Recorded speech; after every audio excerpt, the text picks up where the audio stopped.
រឿងក្តីស្នេហ៍នៃយើងប្រែជាអតីត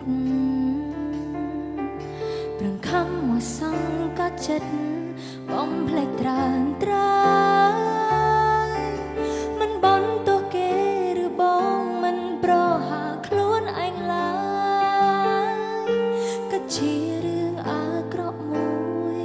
ធ្លាប់ជាឆ្លើយស្នេហ៍តែធាតុពិតចិត្តអូនបំភ្លេចមិនបានរត់គិតថាគ្មានកល្យានប្រានឃ្លាតចងចាំធ្វើស្អប់ខ្លួនឯងដែរនៅងប់ស្មុំស្អប់មនុស្សដែលមកឆក់ស្នេហ៍រត់ប្រាប់ខ្លួនឯងឥតលហើយថាស្អប់មាសមេពេកពិតមិនដែលស្អប់អ្វីឡើយដោយស្អប់ត្រើយពេលនេះស្អប់បងគ្រប់នាទី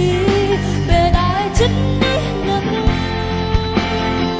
ស្អប់បងដែលបងឲ្យអូនលឹកលំចិត្តស្រីជាផ្ដាំព្រមលិខិតថាស្អប់បងមិនពេលក្រោយ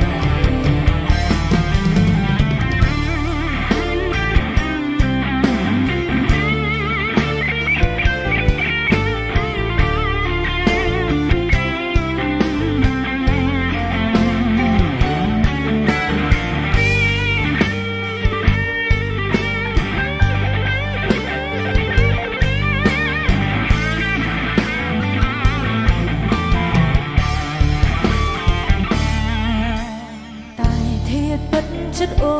នបំភ្លេចមិនបានរត់គិតថាគ្មានកល្យានប្រានឃ្លាតចងចាំធ្វើស្អប់ខ្លួនឯងដែរនៅមុខស្មុំស្អប់មនុស្សដែលមកឆក់ស្នេហ៍រត់គិតខ្លួនឯងឥតហើយថាស្អប់មាសមេពេកមិនដែលស្អប់អ្វីឡើយដោយស្អប់ត្រើយពេលនេះស្អប់បងគ្រប់នាទីពេលដែលចិត្តនេះនឹកស្អប់បងឲ្យអូនលិចលំផុងចិត្តស្រែកជាផ្ដាំប្រំលិខិតថាស្អប់វងមកទេក្រៃមិនដែលស្អប់អ្វីឡើយដោយស្អប់ត្រើយពេលនេះ